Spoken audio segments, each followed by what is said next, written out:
Hello, bienvenue dans cette vidéo. Je m'appelle Laura, je suis coach somatique et professeure de yoga informé trauma. Et j'avais envie de partager une petite vidéo, afin de partager un peu mes contemplations sur un thème, je pense, qui nous préoccupe beaucoup, qui qu'on soit, vraiment, mais je pense que ça nous préoccupe aussi disons à un autre niveau quand on est par exemple entrepreneur, quand on travaille à son compte, qu'on est peut-être comme moi, donc entrepreneur, travaille à son compte et essaye de se faire un peu une place, de proposer des services parmi une foule de services qui existent déjà et où on se pose un peu la question, mais en fait, quelle est ma plus-value? Qu'est-ce que j'apporte vraiment? Quel est le but de ce que j'apporte? Est-ce que ça a vraiment un sens? Est-ce que ça aide vraiment les gens? Donc ça, c'est à mon niveau de réflexion, un peu se poser la question du sens de ce qu'on fait, de la valeur de ce qu'on fait, et puis ça pose de manière plus large une question de quel est mon but ici? Quel est le sens de ma vie en quelque sorte? Je pense qu'on se pose tous cette question en réalité, qu'on soit entrepreneur ou pas. Je pars juste de ma réflexion à moi qui est donc cette posture. Euh, Entrepreneuse, indépendante, travailler à son compte dans le secteur du bien-être, etc. Thérapie alternative, holistique. Mais c'est une question à laquelle on se confronte sans doute tous. What is my life purpose? What's my life purpose? Parce que c'est quelque chose aussi, je pense, qui est conditionné par nos sociétés. Il faut donner un sens à sa vie, il faut qu'on serve en quelque sorte à la collectivité. Il faut se démarquer aussi. J'ai l'impression qu'on a encouragé à la compétition dans nos dynamiques sociétales, à la compétition et donc à être à se à montrer quelle est notre plus-value. Il y a vraiment ce terme de plus-value, ok, d'amener un sens dans la vie des autres, de faire sens avec sa vie, etc. Et j'avais un peu envie d'adresser cette quête, parce que je pense qu'on est beaucoup à se la poser, beaucoup à chercher, mais en fait, quelle est ma plus-value, quelle est ma différence, quel est le but de ma présence ici sur Terre, qu'est-ce que j'ajoute vraiment dans ce monde? Et ça peut créer une vraie tension, ok? C'est pour ça que je pense que c'est important qu'on en parle. Il y a peut-être des personnes qui ont envie d'en parler, qui ont envie de sentir ce sujet adressé, euh, pour plusieurs raisons. Pas besoin d'être entrepreneur à nouveau pour se poser cette question. Peut-être c'est être employé, mais pour un travail. Parce que j'ai rencontré aussi des personnes comme ça qui ont un certain nombre de valeurs vraiment très fortes, qui sont en total alignement avec la personne qu'elles sont, et puis qui font un travail, qui consacrent beaucoup d'heures de leur vie et beaucoup de leurs énergies à un travail qui n'est pas tellement en alignement avec eux. Et cette dissonance crée également une grande quête intérieure de mais quel est le sens de ce que je fais? Pourquoi est-ce que je me lève le matin? Hein. Je prends un petit moment comme ça de contemplation à me demander, tiens, quels autres cas de figure, dans quel autre cas de figure on se pose ce type de questions? Euh, un peu une pause aussi pour te permettre à toi, qui regarderais peut-être cette vidéo, de te poser la question, comment est-ce que tu t'attribues, comment est-ce que tu t'appropries également ce questionnement intérieur, cette quête de sens? C'est intéressant de voir, de noter que la quête de sens est souvent accompagnée d'une quête de valeur. Mais le sens et la valeur ne sont pas interchangeables, hein, c'est deux quêtes bien différentes. Mais bien souvent, je pense, la valeur, la question de la valeur nous travaille beaucoup plus, mais également beaucoup plus inconsciemment. Et consciemment, on est dans une recherche de sens. Et on essaye de faire sens, de trouver le but de notre vie, le sens de notre vie, alors qu'en réalité, ce qui nous manque, c'est un sens de valeur. De voir que ce que l'on fait a de la valeur, de qui on est a de la valeur, que notre chemin de vie a de la valeur. Comment est-ce que tu t'appropries un petit peu ça? Parce que personnellement, j'ai réalisé, il y a déjà des années, que même si ce que je fais, qui je suis, n'a pas de sens en quelque sorte, ça fait pas de sens, peut-être mes choix, mes orientations, etc., mon parcours de vie, peut-être ça n'a pas de sens. Si ça a de la valeur, ça suffit.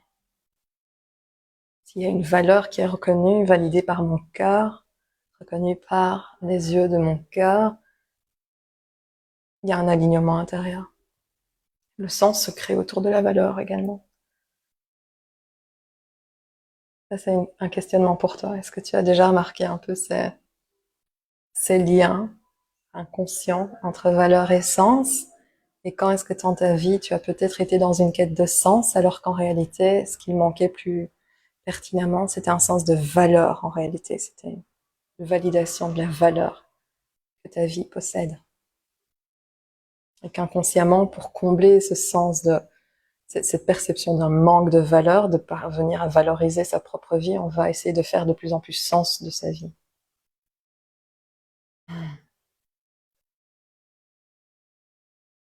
Alors cette contemplation de l'attention qui réside autour de presque l'urgence de faire sens de sa vie, de l'importance de faire sens, de trouver le sens de sa vie, le but de sa vie, sont des réflexions qui ont été nourries par d'autres personnes qui partagent leurs pensées, et notamment un poète que j'ai déjà cité, que je cite tellement il me nourrit, son univers poétique me nourrit, qui est David Whyte.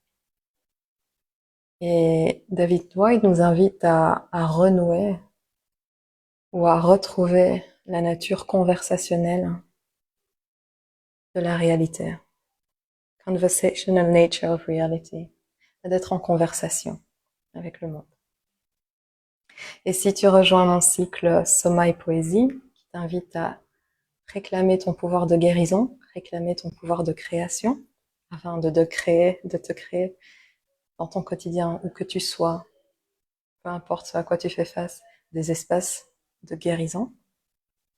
Tu vas souvent l'entendre, David Whyte, dans ce cycle-là, parce qu'il m'influence beaucoup, parce que cette approche de renouer, retrouver la nature conversationnelle de la réalité a fait partie de ce que moi j'appelle tisser son être dans le tissu du vivant, se retisser dans le tissu du vivant, reprendre sa place dans la tapisserie du vivant, de la vie. Et cette idée de reprendre place, de se tisser, de nouer les fils de son être, de son corps, de ses émotions, de son esprit, à l'être du monde, à l'être de ce qui nous entoure, aux esprits, à l'esprit de ce qui nous entoure, aux émotions, aux vivants, à cet élan de vie qui anime toute chose, offre une voie d'appréhension, qui soulage, qui apaise à cette question du sens de sa vie. Et cette question, quel est le sens de ma vie, cristallise une tension quand elle est approchée, quand cette question, quand cette quête est approchée de manière individuelle. Et c'est ce qui se passe dans nos sociétés actuelles, comme je disais, mentionné, on est souvent dans des logiques de compétition, il faut se démarquer, il faut que quelqu'un d'autre échoue pour que nous on réussisse. Il y a beaucoup d'individualité ici, de séparation, notion d'indépendance, ok, de séparation des autres. Et l'attention se cristallise quand on est dans cette démarche-là inconsciente. Il faut que je me démarque, il faut que j'ai une plus-value, il faut que je produise. On est dans une logique de productivité ici. Et si je ne produis rien, je n'ajoute rien au monde, et ma vie n'a pas de sens, alors elle ne possède aussi aucune valeur. C'est là qu'il y a une tension incroyable. Et je pense que cette tension-là, dans nos sociétés, permet de continuer à pousser l'individu à donner de plus en plus, à donner toujours plus, à se sentir à se sentir coupable s'il ne donne pas assez, et donc de plus en plus, toujours plus dans une logique de productivité qui nous pousse au burn-out, à la dépression, au manque d'estime de soi, au manque de confiance en soi, parce que si on ne fait pas toujours plus de sens de notre vie, si on ne crée pas, on ne cherche pas, si on n'est pas dans la recherche de quel est le but de ma vie, il faut que j'ai un but parce que sinon j'ai aucune valeur. Si on n'est pas dans cette recherche-là, alors on est dans un sens donc je n'ai aucune valeur. Ça fait sens.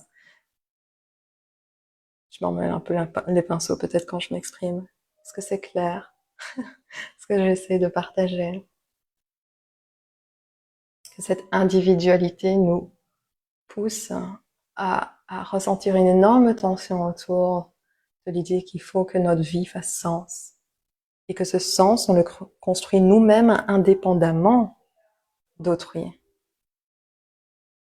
en compétition avec autrui. On doit se démarquer. Et si on ne parvient pas à trouver un sens dans notre individualité comme existence séparée et indépendante de l'autre, ça veut dire que notre individualité n'a aucune valeur.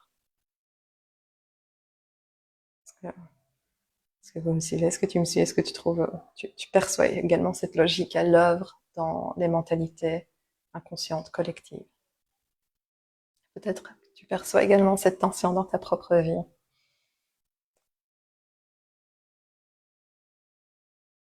Et si c'est le cas, considère ceci. Considère que, considère simplement, simplement. Considère ce que ça ferait de réinsérer ton être dans l'être du monde. Considère ce que ça ferait de te voir via les yeux de ce qui t'entoure, de te réinsérer dans ta collectivité, dans ton environnement, de te réinsérer dans ce tissu social d'être humain, mais également ce tissu, ce milieu naturel. Ok. Des plantes autour de toi, des animaux autour de toi. Te réinsérer dans cette mouvance du vivant, dans cette mouvance de la vie dont tu fais partie, dont tu n'es pas déconnecté. Tu n'as jamais été déconnecté puisque tu en es issu. Considère que c'est l'invitation de Thich Nhat Hanh. Hein. Je sais pas comment prononcer son nom, j'ai peut-être un petit peu massacré. Ce moine vietnamien, un bouddhiste vietnamien, qui est décédé il y a quelques années, qui nous invite à voir profondément que si tu regardes une rose, tu remarques, quand tu la regardes réellement, quand tu la vois, qu'une rose est faite d'éléments non roses. Que la rose existe parce qu'elle est faite d'autres éléments. Elle est faite de la photosynthèse, elle est faite du sol, elle est faite du compost, elle est faite du soleil, d'eau, etc. Que s'il n'y avait pas tout cet organisme vivant autour d'elle, la rose n'aurait jamais pu prendre naissance, n'aurait jamais pu prendre forme. Et il en va de même pour chacun d'entre nous. On n'aurait pas pu prendre forme si on n'habitait pas ce tissu du vivant qui nous a donné vie. Et en ce sens, la question de la valeur, peut-être, ne se pose même plus. Ce point d'interrogation, en quelque sorte, disparaît parce que, à partir du moment où on reconnaît que la vie a une valeur, que toute chose autour de soi a une valeur équivalente, parce qu'on est tous du même terreau. La question, la tension de savoir si notre vie a une valeur disparaît également parce qu'on vient exactement du même terreau, du même tissu du vivant, en quelque sorte. Peut-être pour toi la question disparaît pas, et ça c'est ton propre cheminement, et c'est ok, la question n'a pas besoin de disparaître. Au contraire, en fait, c'est peut-être bien qu'elle demeure, parce qu'on peut rester avec cette question sans besoin d'y répondre. Mais cette question nous rappelle à renouer le dialogue avec tout ce qui nous entoure, avec notre environnement, à retrouver la nature conversationnelle de la réalité. On est toujours en conversation parce qu'on est toujours en lien, parce que notre présence est toujours tissée à la présence de ce qui nous entoure. Ça, c'est quelque chose c'est quelque chose que l'on va explorer dans le cycle Soma et Poésie qui arrive ce mois-ci. C'est mon espace membre recherche intérieure. Si ces questions te travaillent, je t'invite vraiment à le rejoindre pour y trouver une discipline de retour à cette conversation avec le tissu du vivant. Une discipline pour te tisser encore et toujours dans ce tissu et retrouver ta place parmi toutes choses. Qu'en est-il de la quête de sens alors? Mon invitation, c'est de considérer que le sens ne naît pas de ton individualité comme entité séparée, mais naît Le sens naît de tes relations, de la manière dont tu es nécessairement en relation avec toute chose. Et que ce sont ces liens que tu tisses entre toi et toute chose qui donnent sens.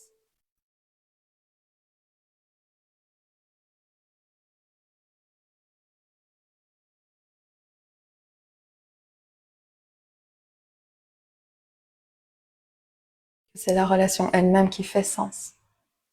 C'est le fait d'être en relation qui fait sens.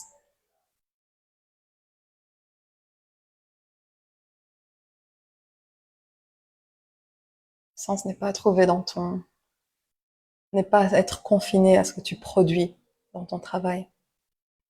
Ça, c'est quelque chose qui s'ajoute. Mais ta vie en tant que telle, comme partie prégnante de ce mouvement du monde constant, fait sens. Tu es ici à toute chose. Le sens, c'est à comprendre dans un niveau collectif. Simplement la manière dont tu peux sourire à un inconnu, dont tu fais un geste de gentillesse envers quelqu'un que tu ne connais pas, peut-être. La manière dont tu t'adresses à quelqu'un. Le sens vient de nos relations. Et la valeur est quelque chose qu'on a en partage. Le sens vient du fait que tu es ici pour animer une dynamique relationnelle du monde. Et certes, tu l'animes de manière unique, parce que tu es une incarnation unique de cette tapisserie du vivant. Et la valeur, c'est sans doute les couleurs de ce monde que tu incarnes de manière unique également.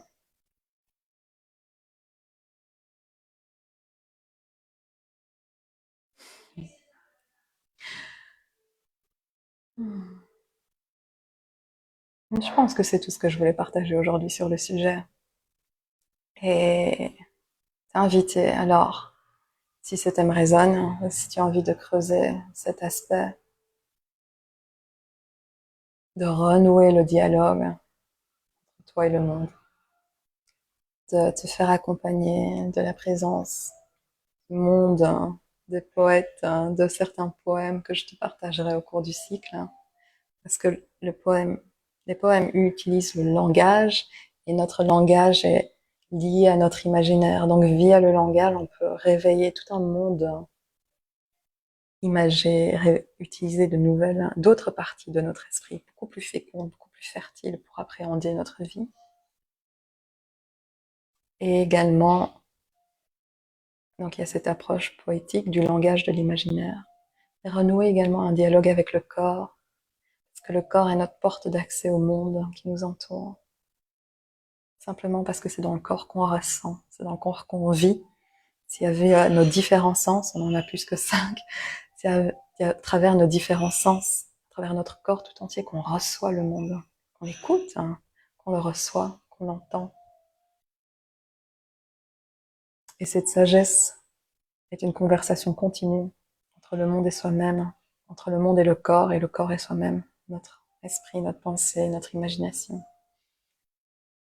Donc pour tisser plus de sens, plus de valeur, pour retrouver la tapisserie du vivant de ton être, t'indique la valeur, le sens de ta propre vie, t'invite à rejoindre mon programme Soma et Poésie qui t'aide à créer des espaces de guérison, à retrouver cette dimension de l'espace qui te nourrit, qui te guérit, peu importe ce que tu traverses et où que tu sois. Et inscris-toi avant le 13 avril si tu veux profiter de la réduction qui est notée sur le site internet, sur la page où je te présente l'espace membre. Je mettrai le lien vers cet espace en commentaire si tu regardes la vidéo sur Facebook ou dans la description si tu regardes cette vidéo sur YouTube. Dis-moi si ce thème résonne pour toi. Dis-moi comment est-ce qu'il t'anime. Dis-moi comment est-ce que tu le reçois dans ton corps. Comment tu le reçois dans ton imagination, dans cette conversation entre ton esprit et ton corps. Je serais ravie de savoir. Prends soin de toi. Et à la prochaine, hein.